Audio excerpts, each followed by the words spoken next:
नमस्कार प्यारे साथियों, स्वागत है एक और नए सेशन में। दोस्तों, आज के सेशन में बात करेंगे रीट मुख्य परीक्षा 2026 के लिए। आज के जो हमारे टॉपिक्स हैं शैक्षिक परिदृश्य व आरटी अधिनियम, इस यूनिट से संबंधित महत्वपूर्ण प्रश्न देखने वाले हैं जो पिछले सालों में पूछे गए और उन प्रश्नों संबंधित जो भी क्वेश्चन बनने वाले थे वे प्रश्न सेलेक्ट किए हैं। तो शुरुआत करते हैं हम प्रथम क्वेश्चन से। प्रारंभिक शिक्षा, कक्षा से कक्षा तक की शिक्षा सम्मिलित है। प्रारंभिक शिक्षा वैसे 3 प्रश्न बनते हैं, प्रारंभिक, प्राथमिक और उच्च प्राथमिक। तो आपको ध्यान रखना है प्रारंभिक शिक्षा।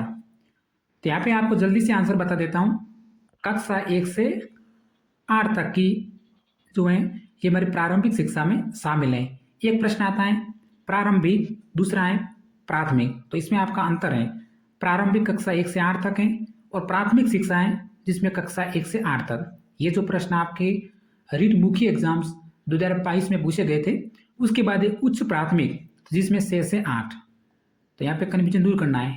प्रारंभिक कक्षा 1 से 8, प्राथमिक कक्षा 1 से 5 तक की शिक्षा और उच्च प्राथमिक जिसमें कक्षा 6 से 8 तक की शिक्षा। तो 3 प्रश्न बन सकते हैं, ध्यान रखना है इस प्रश्न का। अगला प्रश्न देखते हैं, क्वेश्चन नंबर 2, जो कि शैक्षणिक परिदृश्य का प्रश्न है। बालकों का मुक्त एवं अनिवार्य शिक्षा का अधिकार अधिनियम 2009 या फिर आरटी अधिनियम 2009 राज्य में कब लागू हुआ? राज्य में और देश में 2 तिथियां आपको याद रखनी है। तो देश की बात करें तो 1 अप्रैल 2010 में लागू हुआ था। तो उसी प्रकार राज्य में कब लागू हुआ? प्रश्न जल्दी से आंसर बताना है। तो हम लॉक कर देते हैं ऑप्शन नंबर डी को। राज्य में लागू हुआ था 1 अप्रैल 2011 को और देश में लागू हुआ था 1 अप्रैल 2010 को, यानी 1 साल बाद। ये फर्स्ट ग्रेड, थर्ड ग्रेड और आरटेड एग्जाम्स रीट लेवल 2 में, पात्रता परीक्षा में और सामाजिक, उसके बाद सेकंड ग्रेड 2014 में पूछा गया था। क्वेश्चन नंबर 3, निःशुल्क और अनिवार्य शिक्षा अधिनियम 2009 आरटी अधिनियम 2009 किस आयु वर्ग के बालकों को निःशुल्क और अनिवार्य शिक्षा सुनिश्चित करता है? बताइए, आपके यूनिट में सही प्रश्न है तो ध्यान देना इस प्रश्न को। एग्जाम से पहले रिवीजन जरूर करें। तो यहाँ पे राइट आंसर दे देना है ऑप्शन नंबर डी को, कक्षा 6 से 14 वर्ष तक, ऑप्शन नंबर डी। अगला प्रश्न, क्वेश्चन नंबर 5, आरटी अधिनियम 2009 के अनुसार किसी भी बच्चे को निम्नलिखित कक्षा तक नहीं रोका जाएगा। केवल आंसर देना है जल्दबाजी में। तो इस नियम के अनुसार कौन सी कक्षा तक के बच्चों को रोका नहीं जाएगा? तो वह कक्षा 8 तक। सिंपल सा प्रश्न है, ऑप्शन नंबर ए, कक्षा 8 तक आप किसी भी बच्चे को शिक्षा से नहीं रोक सकते। क्वेश्चन नंबर 6, भारत में आधुनिक शिक्षा का जन्मदाता किसे माना जाता है? आधुनिक शिक्षा का जन्मदाता, एक बार ऑप्शन देख लेते हैं, lord Macaulay, William Bentinck, Charles Wood और लॉर्ड कर्जन। तो बताइए, सभी सब्जेक्ट के लिए बनता प्रश्न, भारत में आधुनिक शिक्षा का जन्मदाता। तो ऑप्शन नंबर ए को लॉक कर देना है, Lord Macaulay. Next question, question number 7 है। अपने तैयारी के लेवल के आधार पर प्रश्न को आंसर आपको आना चाहिए क्योंकि ये प्रश्न पूछे गए हैं शैक्षणिक परिदृश्य में। प्रारंभिक शिक्षा से तात्पर्य कक्षा की शिक्षा से। प्रारंभिक शिक्षा जिसका जिक्र हमने पहले क्वेश्चन में किया था। प्रारंभिक शिक्षा एक होता है प्राथमिक शिक्षा, एक होता है उच्च प्राथमिक शिक्षा। तो यह प्रारंभिक शिक्षा का है। तो यहाँ पे जो हमारा राइट आंसर है ऑप्शन नंबर बी, प्रारंभिक कक्षा 1 से 8 तक। अगर हमारा प्राथमिक नाम होता तो कक्षा 1 से 5 तक हो जाता और उच्च प्राथमिक होता तो कक्षा 6 से 8 तक। ये होता है उच्च प्राथमिक, ये होता है प्रारंभिक, ये प्राथमिक और उच्च प्राथमिक। ठीक है। अगला प्रश्न, क्वेश्चन नंबर 8 देखते हैं। शिक्षा का अधिकार अधिनियम 2009 अध्यापकों के लिए न्यूनतम कार्य घंटे प्रति सप्ताह वर्णित है, यानी अध्यापकों को अपने न्यूनतम 7 दिनों में कितने घंटे जो कि आपको बिताने होंगे प्रति सप्ताह। प्रति सप्ताह 7 दिनों में कितने घंटे जो कि बच्चों को पढ़ाना जरूरी है, ये हमारा प्रश्न बोल रहा है। तो है 45 घंटे। बस आपको याद रखना है 45 घंटे। वैसे आपको याद होगा मनोविज्ञान में भी यह प्रश्न बनता है आपके फिजियोलॉजी में। क्वेश्चन नंबर 9, भारत में शिक्षा के अधिकार के लिए पहल किसने की? शिक्षा के अधिकार के लिए पहल। आपको बुक्स देखने की जरूरत नहीं है, यही प्रश्न आपको मिल जाएंगे एग्जाम से पहले, तो रिवीजन कर लेना है। तो शिक्षा की पहल की थी, वो की थी ऑप्शन नंबर ए को लॉक कर देना है, गोपाल कृष्ण गोखले ने, ऑप्शन नंबर फर्स्ट। अगला प्रश्न क्वेश्चन नंबर 10, आरटी अधिनियम 2009 के अनुसार अपने बच्चों को स्कूल भेजना माता पिता का है जिम्मेदारी, कर्तव्य, अधिकार या फिर विकल्प। ऑप्शन देख सकते हैं स्क्रीन पे। क्या माता पिता की जिम्मेदारी है, या माता पिता का कर्तव्य है, या अधिकार है, या फिर विकल्प है? तो माता पिता का कर्तव्य है, ऑप्शन नंबर बी है जो कि राइट आंसर है। ये प्रश्न इंपॉर्टेंट है। अगला प्रश्न क्वेश्चन नंबर 11 जो कि राजस्थान में रिपीट होने वाला प्रश्न है, शायद आप स्क्रीन पे देख सकते हैं। 3rd ग्रेड वैकेंसी 2022 में पूछा गया था, तो इसका मतलब है कि रीट मुख्य परीक्षा 2026 में किसी भी शिफ्ट में ये प्रश्न पूछा जा सकता है। बच्चों का अधिकार निःशुल्क अनिवार्य शिक्षा अधिनियम 2009 या फिर आरटी अधिनियम 2009 किस देश से लागू हुआ? ये देश का पूछा है, क्योंकि 1 जून, 1 मई, 1 मार्च, 1 अप्रैल इसका जिक्र हमने पहले कर चुके हैं। तो 1 अप्रैल 2010 से हमारे देश में लागू हुआ था। अगर राजस्थान की बात होती तो 1 अप्रैल 2011 राजस्थान में लागू हुआ था 2011 से, और देश में लागू हुआ था 1 अप्रैल 2010 से। समझ गए होंगे आप भी, क्योंकि आप रीट मुख्य परीक्षा दे रहे हैं, आपने पात्रता भी क्लियर कर रखी है, तो आता ही होगा आंसर। डाइट का पूरा नाम बताइए, डाइट का पूरा नाम। देखिए आपके सामाजिक में प्रश्न पूछा है। अगर हम 2025 में बात करें तो 900 अभ्यर्थियों का कंपटीशन है आपके सामाजिक में, तो डाइट का फुल फॉर्म पूछा है। तो इसका जल्दी से मैं आंसर दे देता हूं, ऑप्शन नंबर 4 को, जिला शिक्षा एवं प्रशिक्षण संस्थान।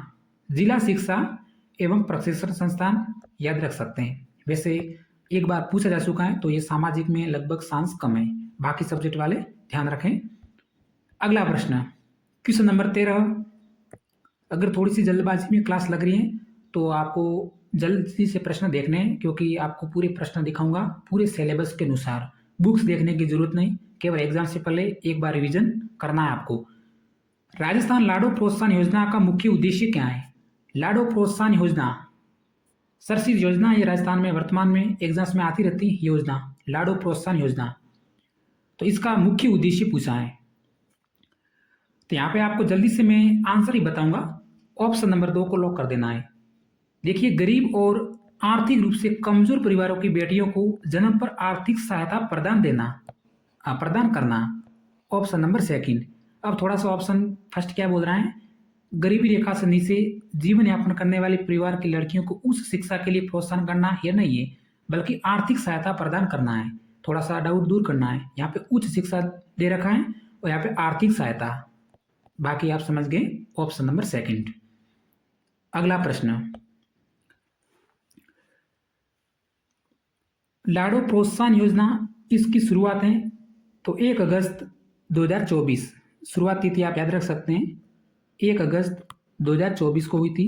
उसके बाद है, पहले जो इसकी राशि थी 1 लाख रुपये थी, लेकिन बाद में 8 मार्च 2025 पर 1 लाख रुपये से बढ़ाकर कुल 1.50 लाख रुपये जो कि कर दी गई है। तो आपको ये राशि याद रखनी है कि पहले 1 लाख थी और अब 1 लाख से बढ़ाकर 1.50 लाख रुपये की गई है, जो कि 7 किस्तों में प्रदान की जाएगी। तो फिलहाल शुरुआत, उसके बाद ये राशि, और राशि बढ़ाई थी, वो बढ़ाई थी 8 मार्च 2025 को। समझ गए होंगे आप भी। अगला प्रश्न क्वेश्चन नंबर 15। प्यारे साथियों, क्लास को स्किप नहीं करना है। अगर हमारी जानकारी आपको अभी तक शानदार लग रही है तो एक लाइक का बटन जरूर दबा देना है, ठीक है। क्वेश्चन नंबर, राष्ट्रीय साक्षरता मिशन की शुरुआत की गई। राष्ट्रीय साक्षरता मिशन की शुरुआत, तो वैसे यह आपको प्रश्न थोड़ा सा हार्ड लगता होगा, तुरंत आंसर बता देता हूं। 1988 में, क्योंकि शैक्षणिक परिदृश्य इतना आसान नहीं है। अगला प्रश्न है, पीएम श्री योजना की शुरुआत, पीएम श्री योजना की शुरुआत आपको बताना है, क्योंकि मैंने अलग से इसका आंसर बता दिया था। पीएम श्री योजना की शुरुआत 15 अगस्त, 5 सितंबर, 2 अक्टूबर या फिर 14 नवंबर। पीएम श्री, तो इस योजना की जो शुरुआत हुई थी वो हुई थी ऑप्शन नंबर सेकंड, 5 सितंबर 2022 को। थोड़ा सा उद्देश्य आपको याद रखना है, पीएम श्री योजना तो देश के लगभग 14,500 पुराने स्कूलों को बेहतर बनाने और विकसित करने का लक्ष्य है पीएम श्री योजना का।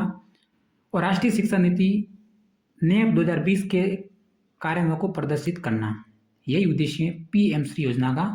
तो फिलहाल शुरुआत हुई थी 5 सितंबर 2022। Next question, question number 17, Rajasthan की बाल कल्याणकारी योजनाएं और शैक्षणिक परिदृश्य टॉपिक्स हैं अपना।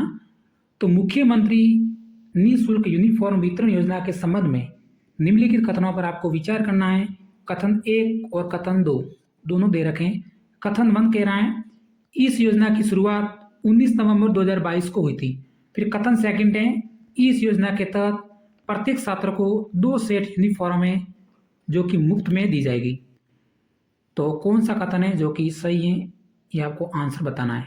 क्या केवल एक कथन है सही है, या फिर केवल 2, या फिर कथन 1 और 2 दोनों सही हैं, या फिर सभी कथन गलत हैं, बताइए। तो फिलहाल हमें जल्दी से लॉक करना है, ऑप्शन नंबर 3 को समझना है आपको। ऑप्शन नंबर 3 ही होगा। तो इसकी शुरुआत 19 नवंबर 2022 और छात्र को 2 सेट यूनिफॉर्म है जो कि मुफ्त में दी जाएगी। बस आप समझ गए होंगे। अगला प्रश्न, क्वेश्चन नंबर है 18। क्लास को स्किप नहीं करना, नहीं तो ऐसे शानदार प्रश्न आप फिर ढूंढने से नहीं मिलेंगे, ठीक है। निम्नलिखित में से कौन सा कथन राजस्थान लाडो प्रोत्साहन योजना के बारे में असत्य है। लाडो प्रोत्साहन योजना शुरुआत हमने पढ़ी और राशि भी बढ़ी थी अपने, तो अब आपको आंसर देना है। देख, शुरुआत पूछी है, ये योजना 1 अगस्त 2024 को प्रारंभ हुई थी। ऑप्शन नंबर सेकंड है, योजना का लाभ केवल शहरी लड़कियों को मिलता है। ऑप्शन नंबर 3 कह रहा है, योजना के तहत बालिकाओं को जन्म से लेकर 21 वर्ष की आयु तक 7 किस्तों में आर्थिक सहायता प्रदान की जाएगी। और ऑप्शन नंबर 4 है, मार्च 2025 को राशि बढ़ाकर 1.5 लाख रुपए जो कि कर दी गई। 8 मार्च का नाम भी हमने पढ़ा था। तो अब आपको आंसर तो आता ही होगा इस प्रश्न का। तो फिलहाल हमारा राइट आंसर है ऑप्शन नंबर सेकंड, जो कि असत्य कथन है। बाकी शुरुआत इसकी राशि 7 किस्तों में और राशि बढ़ाई गई थी 8 मार्च 2025 को अंतर्राष्ट्रीय महिला दिवस पर, और टोटल की गई राशि है वो 1.5 लाख, पहले थी 1 लाख रुपये। तो ऑप्शन नंबर सेकंड, यह योजना केवल शहरी बालिकाओं को नहीं मिलता है, शहरी एवं ग्रामीण सभी के लिए है, ठीक है। अगला प्रश्न, क्वेश्चन नंबर 19, नई शिक्षा नीति 2020 या फिर NEP 2020 में प्रस्तावित राष्ट्रीय मूल्यांकन केंद्र को क्या नाम दिया गया है। ये फिजियोलॉजी में प्रश्न बनता है, फिजियोलॉजी मनोविज्ञान में। तो राष्ट्रीय मूल्यांकन केंद्र को जो नाम दिया गया है वो है परख, option number D. Next question, question number 20 है, नई शिक्षा नीति 2020 में स्कूल शिक्षा में 10+2 पैटर्न के स्थान पर किस पैटर्न को है जो कि अपनाया गया है। 10+2 पैटर्न के स्थान पर नया पैटर्न है। लगभग तो ये प्रश्न आता होगा सभी को, क्योंकि पात्रता परीक्षा में पूछा गया था। तो अब नया पैटर्न है वो है 5.3 + 3 + 4, ऑप्शन नंबर बी है। और प्यारे साथियों, रीट पात्रता परीक्षा में राष्ट्रीय शिक्षा नीति 2020 से संबंधित एक भी प्रश्न पूछा नहीं गया था। मेरी जुबान फिसल गई तो इसलिए मैंने आपको बता दिया, क्योंकि हम झूठ नहीं बोलते हैं। रीट पात्रता परीक्षा 2025 में नई शिक्षा नीति 2020 से संबंधित एक भी प्रश्न नहीं पूछा गया है, इसलिए 2025 से 26 में मुख्य परीक्षा वाले अभ्यर्थी याद रखें, पूछा जाएगा ये प्रश्न 5.3 + 3 + 4। नेक्स्ट प्रश्न, क्वेश्चन नंबर 21, नई शिक्षा नीति 2020 के अनुसार ECCE का पूर्ण रूप क्या है। ये रीट मेंस 2023 में, क्योंकि 2022 में एग्जाम 2023 में हुआ था, भर्ती 2022 की थी पिछले सालों में, रीट मुख्य परीक्षा। ठीक है, इस साल 2026 में भर्ती 2025 की है, एग्जाम 2026 में होगा। तो ECCE का फुल फॉर्म ऑप्शन नंबर ए है, प्रारंभिक बाल्यावस्था देखभाल और शिक्षा, ऑप्शन नंबर ए। ठीक है, प्रारंभिक बाल्यावस्था देखभाल और शिक्षा। उम्मीद करते हैं अगर आप यहाँ तक हमारे प्रश्न देखते होंगे तो आपकी तैयारी बिल्कुल शानदार होगी, क्योंकि कई अभ्यर्थी हमारी क्लास को स्किप कर देते हैं। तो फिलहाल आप अभी तक बने तो आप नई शिक्षा नीति 2020 में कौन सी शताब्दी की पहली शिक्षा नीति है बताइए। अगर अध्यक्षता की बात करें तो कृष्णा स्वामी थे, और कस्तूरी रंगन, पूरा नाम है कृष्णा स्वामी कस्तूरी रंगन, और लागू हुई थी 19 जुलाई 2020 को। तो शताब्दी कौन सी है, तो है 21वीं शताब्दी। ठीक है, ऑप्शन नंबर बी। वैसे ये प्रश्न एग्जाम्स के लिए चांस तो कम है, लेकिन आपको देखना जरूरी है। अगला प्रश्न, समग्र शिक्षा अभियान के अंतर्गत खंड स्तर का सर्वोच्च पदाधिकारी कौन है? समग्र शिक्षा अभियान के अंतर्गत खंड स्तर का सर्वोच्च पदाधिकारी BO, CBO, PO या फिर ADED बताइए। तो वह CBO, option number second. Third grade 2022 में L1 में पूछा था, यानी BSTC एग्जाम्स, तो वो था CBEO। नेक्स्ट प्रश्न, क्वेश्चन नंबर 24, निम्नलिखित में से कौन सा कथन है जो कि असत्य है? असत्य कथन, थोड़ा सा धीरे अब चलते हैं।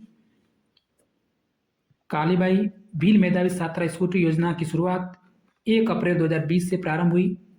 गार्गी पुरस्कार योजना कक्षा 10 की छात्राओं को 75% अंक प्राप्त करने पर 5,000 रुपये दिए जाते हैं। असत्य कथन हमारा ऑप्शन नंबर सेकंड हो गया। यहाँ तक आपका सही है। गार्गी पुरस्कार योजना के तहत कक्षा 10 की छात्राओं को 75% अंक प्राप्त करने पर 5,000 नहीं दिए जाते हैं। पहली किस्त हमारी 3,000 की होती है, आपको पता होना चाहिए, 3,000। तो ऑप्शन नंबर सेकंड है जो कि असत्य कथन है। फिर मुख्यमंत्री कोरोना बाल कल्याण योजना 25 जून 2021। उसके बाद है ट्रांसपोर्ट वाउचर योजना, कक्षा 1 से 5 तक की छात्र छात्राओं को 10 रुपये प्रतिदिन मिलते हैं यदि स्कूल 1 किलोमीटर दूर हो। थोड़ा सा ध्यान रखना, 1 किलोमीटर। नेक्स्ट प्रश्न है क्वेश्चन नंबर 25, गार्गी पुरस्कार योजना किस वर्ष में शुरू की गई थी? अगर एक योजना एक शिफ्ट में आ गई तो सामाजिक, हिंदी, साइंस, मैथ, उर्दू, संस्कृत, अंग्रेजी, किसी भी में योजना के प्रश्न आते रहेंगे। एक शिफ्ट में पूछेंगे, बाकी शिफ्ट में सभी योजना अलग अलग पूछेंगे। तो फिलहाल योजना बहुत सारी हैं। गार्गी पुरस्कार योजना किस वर्ष शुरू की गई? तो ये शुरू की गई थी 1997-98 में। ऑप्शन नंबर 4 है, जल्दी से लॉक कर देना है, 1997-98, क्योंकि एग्जाम से बहुत कम दिन रहे। तो अगर आप एक बार इस प्रश्न को देखोगे तो एग्जाम्स में ये आने वाला है, तो आपके तुरंत मन में आंसर आ जाएगा। ठीक है, अगला प्रश्न, RT अधिनियम 2009 के अनुसार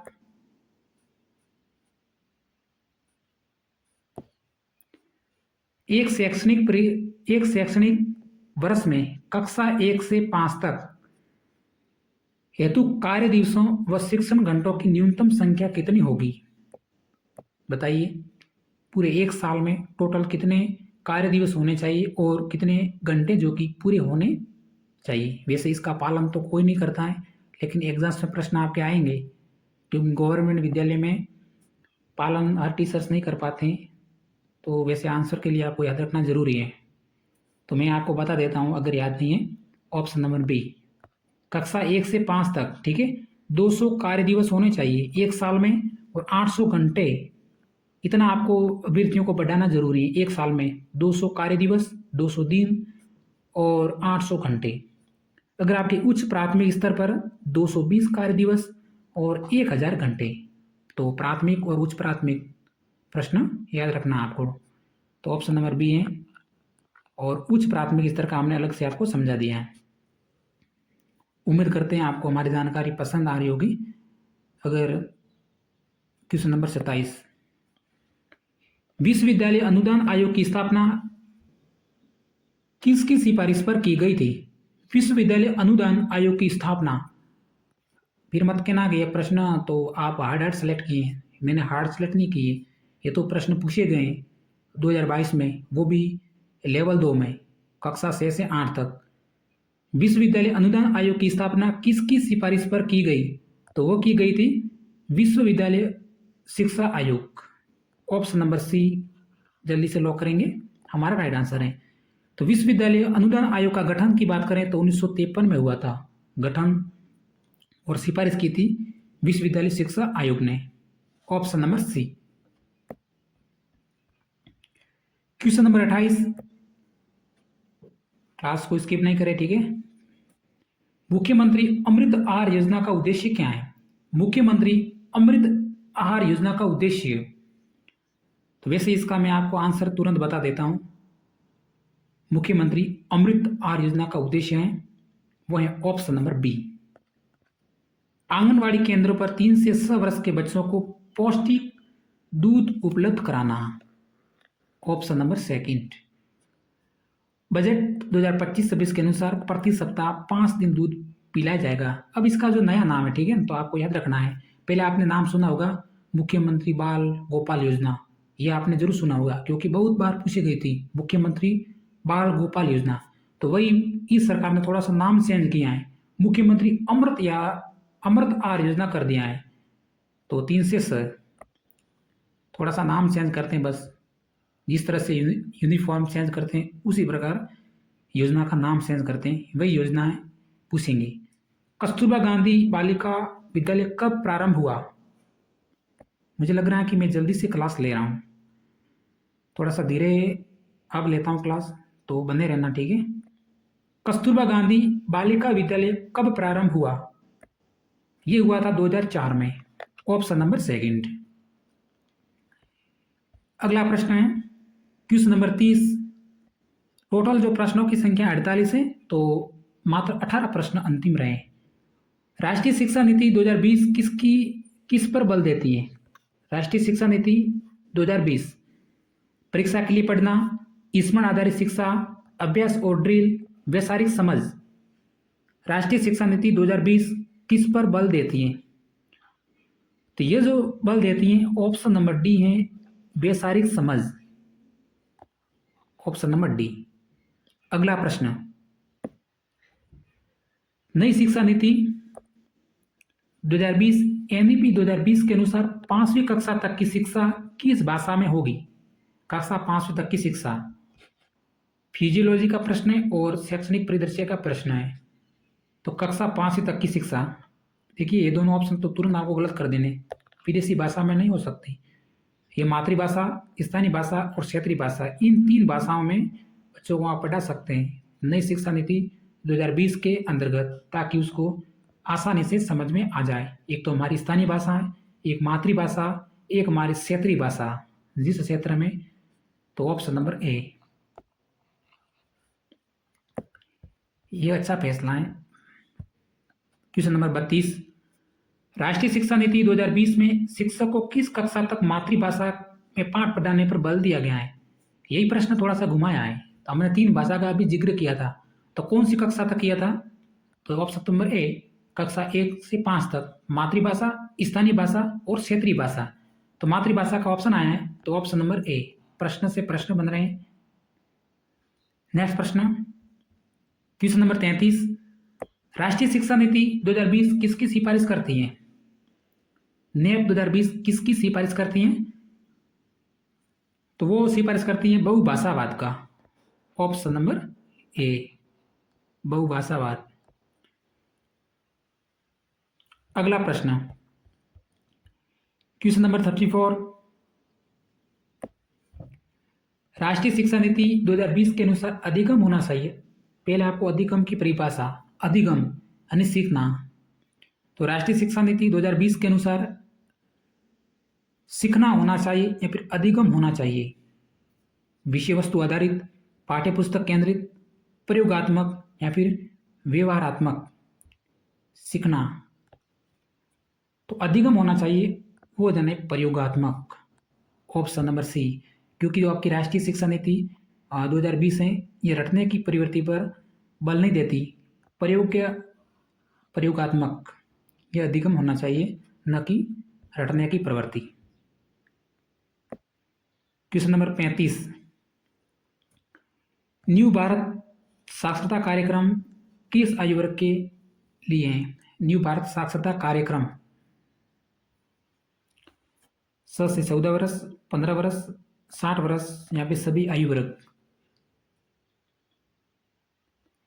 न्यू भारत साक्षरता कार्यक्रम, तो ऑप्शन नंबर 2, 15 वर्ष से अधिक। वैसे इसका आंसर मैंने बता दिया था। फिलहाल आपको एक बार इस प्रश्न को देखना है, एग्जाम से पहले मात्र कम ही समय है। तो क्वेश्चन नंबर 37वां है, समग्र शिक्षा अभियान का मुख्य उद्देश्य, समग्र शिक्षा अभियान का मुख्य उद्देश्य क्या है?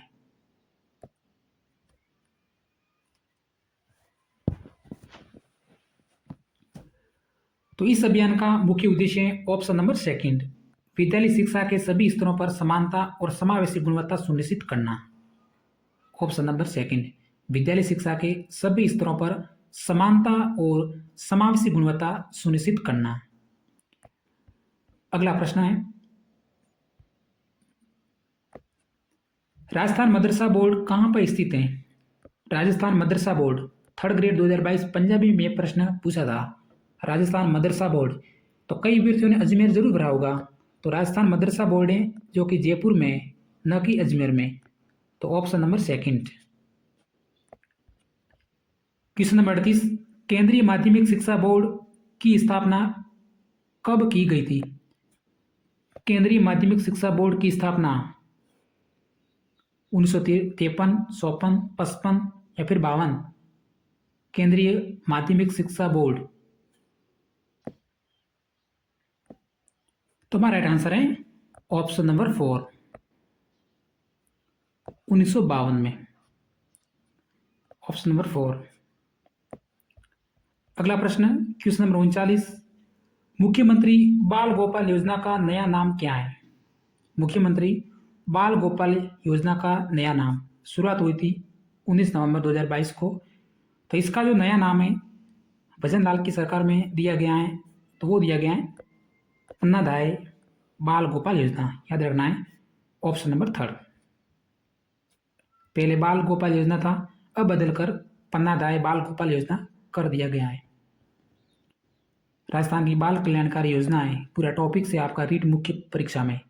राष्ट्रीय प्रौढ़ शिक्षा संस्थान की स्थापना, ये प्रश्न हमें बहुत लगते होंगे कि सिंपल, लेकिन साइंस में यह प्रश्न पूछा है रीट मुख्य एग्जाम्स में।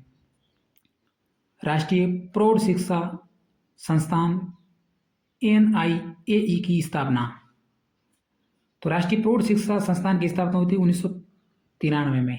ऑप्शन नंबर 1 या फिर ऑप्शन नंबर ए जो कि राइट आंसर है 1993। अगला प्रश्न, इस प्रश्न को हम इंपॉर्टेंट मानते हैं। प्राथमिक स्तर पर RT अधिनियम 2009 द्वारा विनिर्दिष्ट छात्र शिक्षक का अनुपात बताइए कि कितने छात्रों पर शिक्षक का होना अनिवार्य है? 35 छात्रों पर एक शिक्षक, 40 छात्रों पर एक शिक्षक, 25 छात्रों पर एक शिक्षक या फिर 30 छात्रों पर एक शिक्षक। ये प्राथमिक स्तर का पूछा है, यानी कक्षा 1 से 5। ये आपको कन्फ्यूजन दूर करना है। कभी कभी प्राथमिक दे रखा है, यहाँ पे प्राथमिक की जगह अगर प्रारंभिक नाम आ जाता तो कक्षा 1 से 8 तक हो जाता। प्रारंभिक कक्षा 1 से 8 तक, फिर उच्च प्राथमिक तो कक्षा 6 से 8 तक, तो इस तरह से। तो प्रारंभिक का पूछा है, प्राथमिक का, तो 30 छात्र छात्राओं पर एक शिक्षक होना अनिवार्य। 30 छात्रों पर एक शिक्षक, ठीक है। 60 छात्रों पर 2 न्यूनतम, फिर 60 से 90 3। तो इस तरह से आप हिसाब लगाना, बस 30 का एवरेज देना है। 30 छात्रों पर एक शिक्षक, ये होता है प्राथमिक स्तर पर। उसके बाद है प्रारंभिक स्तर पर, अगर आपका नाम होता तो 35 छात्र छात्राओं पर एक शिक्षक का होना अनिवार्य है। यहाँ पे ऑप्शन नंबर डी प्राथमिक स्तर है, तो समझना है। भारतीय संविधान में शिक्षा किस सूची का पीछे है? ये तो राजस्थान में कंपटीशन वाले एग्जाम्स में अक्सर पूछा जाता प्रश्न है, भारतीय संविधान में शिक्षा किस सूची का विषय है? तो फिलहाल अगर आपको आना चाहिए, नहीं तो ऑप्शन नंबर डी, समवर्ती सूची। अगला प्रश्न, क्वेश्चन नंबर 42, मात्र 5 प्रश्न अंतिम रहे। तो शिक्षा का अधिकार अधिनियम के अनुसार एक विशेष कक्षा के अंदर बच्चों का नामांकन किसके आधार पर प्रस्तावित किया गया है? शिक्षा का अधिकार अधिनियम के अनुसार एक विशेष कक्षा के अंदर बच्चों का नामांकन किसके आधार पर प्रस्तावित किया गया है? तो बच्चे की उम्र, ऑप्शन नंबर सी। अगला प्रश्न है, कोठारी आयोग के अध्यक्ष थे, कोठारी आयोग के अध्यक्ष, तो option number D, Daulat Singh Kothari थे। अगला प्रश्न, क्वेश्चन नंबर 45, जिसका हमने जिक्र पहले किया था। अगला प्रश्न है क्वेश्चन नंबर 46, 7 से 14 वर्ष की आयु के बच्चों के लिए शिक्षा का मूल अधिकार किस संविधान संशोधन द्वारा बनाया गया? 7 से 14 वर्ष की आयु के बच्चों के लिए शिक्षा का मूल अधिकार किस संविधान संशोधन द्वारा बनाया गया? तो ऑप्शन नंबर सी, 86वां संविधान संशोधन। अगला प्रश्न है क्वेश्चन नंबर 47, विद्यालय प्रबंधन समिति एसएमसी द्वारा बालकों माता पिता की शिकायत का निवारण कितने माह में होना चाहिए? एसएमसी द्वारा बालकों के माता पिता की शिकायत का निवारण, मान लीजिए कोई भी बालक शिकायत करता अपने माता पिता का, तो उसकी शिकायत विद्यालय में करते हैं, तो विद्यालय प्रबंधन समिति जो है कि एसएमसी कहा जाता है, तो उसका निवारण कितने माह में होना चाहिए? ऑप्शन नंबर सी, 3 माह में। ठीक है, अब देखते हैं आज की क्लास का हमारा अंतिम प्रश्न। कक्षा 1 से 5 तक की प्राथमिक विद्यालय हेतु कितनी पैदल दूरी की सीमा निर्धारित की गई है? 1 से 5 तक प्राथमिक विद्यालय, प्रारंभिक 1 से 6 तक और उच्च प्राथमिक 6 से 8 तक। तो प्राथमिक विद्यालय हेतु कितनी पैदल दूरी तक सीमा निर्धारित की गई है? तो मात्र 1 किलोमीटर। ऑप्शन नंबर ए को लॉक कर देना है, हमारा राइट आंसर है। तो प्यारे साथियों, पूरे 50 प्रश्न आज के सेशन में हमने देखे और उम्मीद करते हैं कि यही प्रश्न आपके एग्जाम्स में पूछ जाएं ताकि आप सही प्रश्न कर सकें। हमने तो पूरी कोशिश की। तो अगर हमारी जानकारी आपको पसंद लगी हो तो क्लास को सब्सक्राइब करके जरूर जाना। इसी तरह मिलेंगे अगले सेशन में। जय हिंद दोस्तों।